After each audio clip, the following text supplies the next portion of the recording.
Bonjour. Une fois que l'auteur voit son manuscrit accepté par l'éditeur lui propose un contrat d'édition. Cependant, l'auteur est le seul responsable de la conformité et de la qualité de ce contrat d'édition. En effet, la loi sur le statut de l'artiste concernant la littérature, la loi S32.01, ne prévoit pas d'entente collective obligatoire entre les éditeurs et les auteurs. Cette présentation sera divisée en 5 parties. Tout d'abord, la nature du contrat. Deuxièmement, la rémunération des écrivains. Troisièmement, la considération des œuvres futures. Quatrièmement, les causes de résiliation ou de terminaison du contrat. Et finalement, nous verrons ce qu'il advient des exemplaires invendus.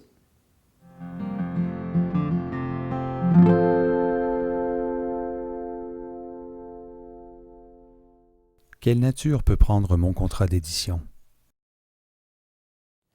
La loi sur le droit d'auteur prévoit que l'auteur peut accorder une cession ou une licence de droit.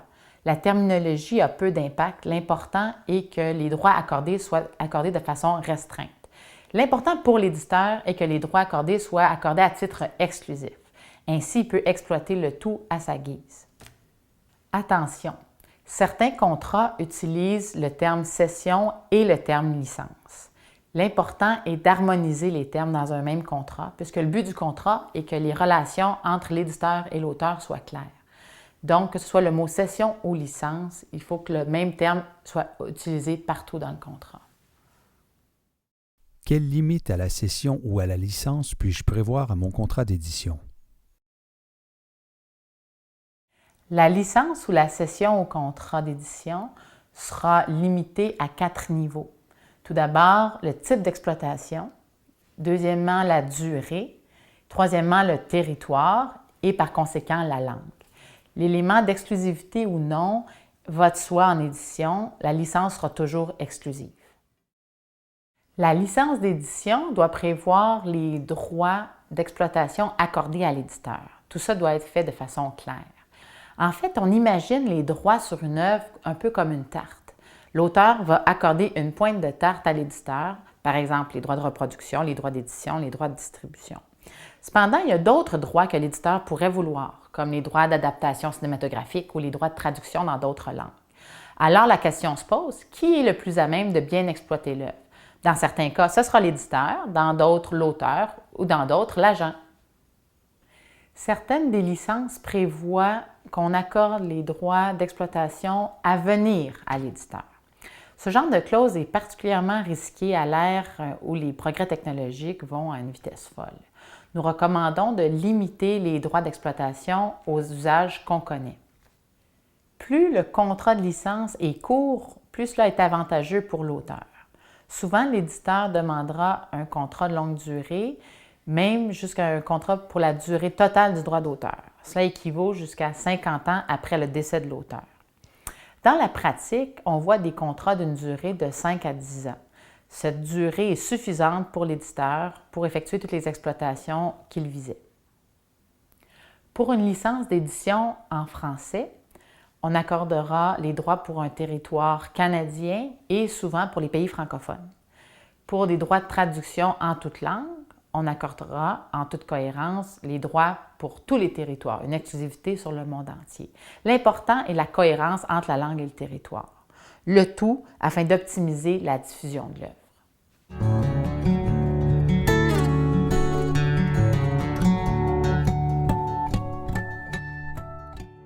Que prévoit la loi sur le statut professionnel des artistes des arts visuels, des métiers d'art et de la littérature et sur leur contrat avec les diffuseurs relativement à ma rémunération en tant qu'écrivain? La loi sur le statut de l'artiste ne prévoit pas de rémunération minimale pour l'auteur, non plus de seuil quant au pourcentage applicable.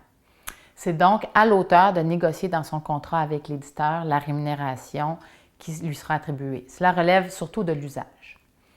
Il y a aussi le cas de l'avaloir. Dans certains contrats, on verra une avance qui sera versée par l'éditeur à l'auteur. Cette avance doit être non remboursable et elle peut équivaloir jusqu'à 50% des redevances qui sont dues à la suite d'un premier tirage.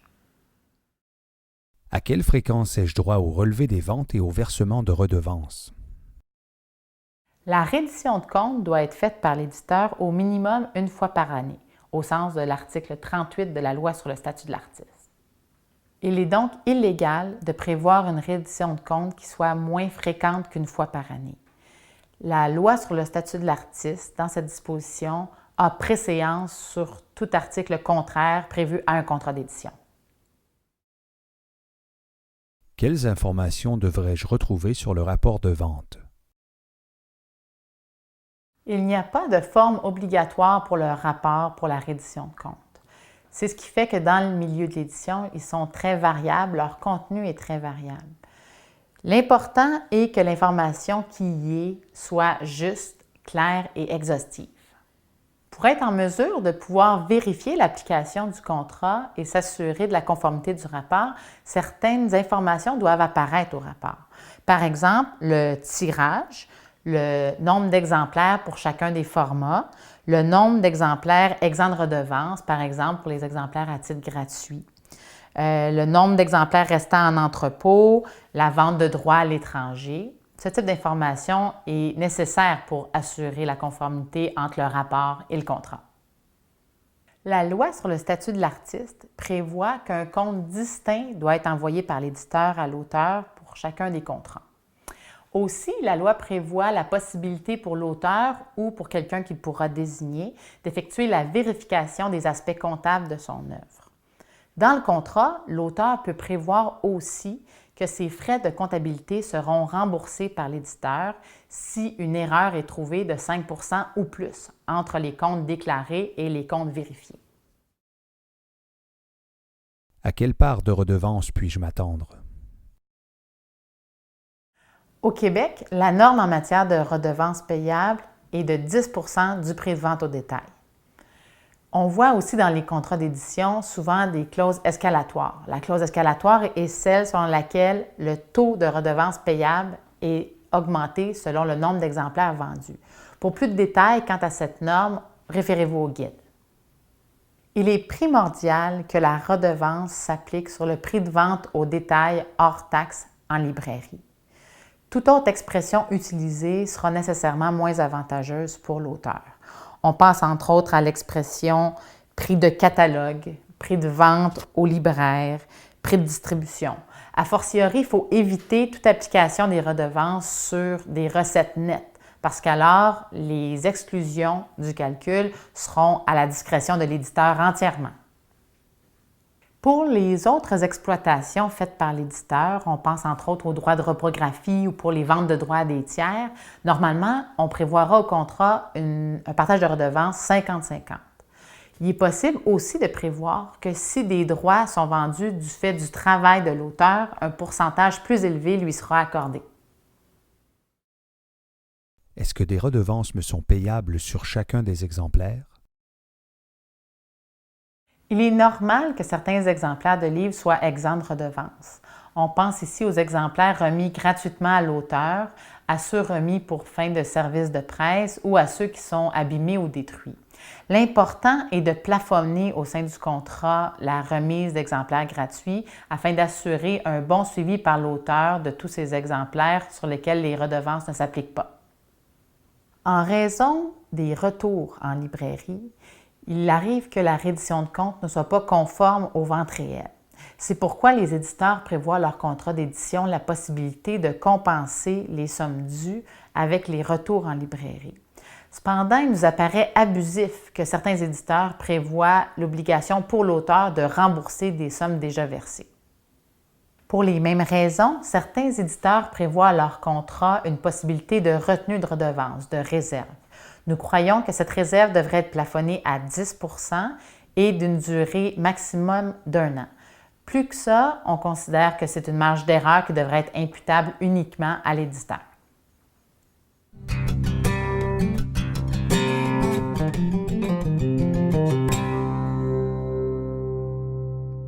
Est-ce légal de me demander un droit de premier refus pour l'édition de mes œuvres futures? La plupart des éditeurs prévoient à leur contrat un droit de premier refus. C'est en fait une exclusivité, une priorité sur la publication des œuvres futures de l'auteur. Ce type de clause peut porter différentes dénominations. On voit l'expression contrat d'option, droit de préférence, œuvre concurrente, droit de premier refus. Idéalement, l'auteur ne devrait pas accepter ce type de clause pour avoir un maximum de liberté pour pouvoir aller voir un autre éditeur s'il n'est pas satisfait de sa relation. Cependant, le marché étant ce qu'il est, soit petit et concurrentiel, il peut être difficile pour un auteur de refuser ce genre de clause. L'important est donc de restreindre l'application de cette clause au maximum, tout comme le prévoit la loi sur le statut de l'artiste. Il est recommandé de limiter l'option à des livres de même nature. On pense ici selon l'expertise de l'auteur et selon l'expertise de l'éditeur. Par exemple, si l'éditeur est habitué de publier et de diffuser des livres de recettes et que l'auteur a un champ d'expertise particulier, le but de la clause n'est pas d'empêcher l'auteur de travailler et aussi de viser le champ d'expertise particulier de l'éditeur. Finalement, on va limiter dans la durée aussi ce type de clause, maximum 5 ans, ou sinon, selon le nombre d'œuvres futures, maximum 3. Le délai de réflexion recommandé pour un éditeur est de 3 mois. Après 3 mois, l'auteur peut présenter son manuscrit à un autre éditeur. Pour ce qui est du nouveau contrat pour l'œuvre qui a été acceptée au sens d'une clause d'option, on recommande la négociation d'un nouveau contrat. Les clauses selon lesquelles on impose l'ancien contrat pour la nouvelle œuvre est considérée quelque peu abusive.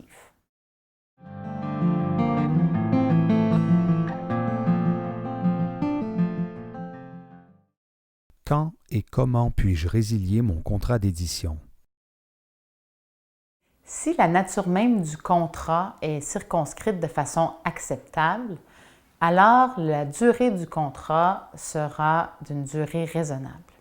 Les possibilités de résiliation sont diverses. Plusieurs sont décrites dans des lois. L'idéal est donc de le prévoir au contrat, de prévoir les paramètres de résiliation. Nous présenterons ici les motifs de résiliation les plus couramment prévus dans les contrats d'édition. Premièrement, la loi sur le statut de l'artiste prévoit qu'en cas d'acte de faillite du diffuseur, le contrat est résilié. Deuxièmement, au sens de l'article 1458 du Code civil du Québec, toute personne a le devoir d'honorer les engagements qu'elle a contractés. Donc, lors du défaut de respecter une obligation contractuelle, l'autre partie doit mettre en demeure la partie défaillante de respecter ses engagements et de corriger le tir. Si la partie en défaut ne s'exécute pas et ne respecte pas la mise en demeure, il est possible de mettre fin au contrat de plein droit dans la mesure où il est précisé à la mise en demeure que l'absence de réponse équivaut à une résiliation automatique. La mésentente majeure ne constitue habituellement pas un motif sérieux de résiliation de contrat. Pour les motifs de résiliation qui ne sont pas couverts par les éléments juridiques ou par les dispositions législatives, on recommande d'ajouter au contrat une clause qu'en cas de désaccord majeur, une résiliation de contrat est possible. Une maison d'édition peut parfois être l'objet de grands changements administratifs ou d'importants changements dans le personnel. En principe, ce type d'événement n'est pas couvert par le contrat et le contrat d'édition devrait continuer à être appliqué. Cependant, il est possible d'avoir prévu au contrat qu'il sera terminé si quelque chose atteint la relation auteur-éditeur. Par exemple, on recommande l'ajout d'une clause qui dirait « Le contrat est résilié sur avis écrit de l'auteur ou de l'éditeur dans un délai de 30 jours si un changement de personnel en relation directe avec l'auteur survient au sein de l'équipe de la maison d'édition. » Dans la plupart des contrats d'édition, il est prévu qu'en cas de pilonnage total ou de mévente, la résiliation survient de plein droit. Cependant, il est rare dans les contrats d'édition qu'on prévoit qu'une résiliation est possible dans le cas de mise en solde ou de pilonnage partiel. Il serait intéressant cependant d'ajouter ce genre de clause dans les contrats d'édition pour prévenir contre la stratégie de pilonnage partiel. Cette stratégie veut que certains éditeurs font un pilonnage partiel ou une mise en solde partielle simplement pour conserver certains exemplaires et conserver ainsi leur mainmise sur les droits d'adaptation ou les droits dérivés liés aux exemplaires de livres.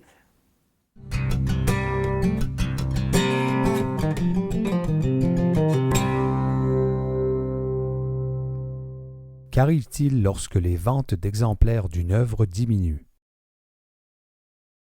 Lorsque les ventes d'exemplaires de livres diminuent considérablement, il est normal que l'éditeur procède au pilonnage, soit la destruction d'exemplaires, ou à la mise en solde. Il est important d'en prévoir dans le contrat les seuils d'exécution de ce type de clause. Par exemple, on variera le seuil de mévente selon le type d'œuvre, la renommée de l'auteur, la maison d'édition. Il est important de bien définir les paramètres pour s'assurer que ce genre de clauses ne servent pas d'échappatoire. Quelle est la marche à suivre concernant les exemplaires invendus?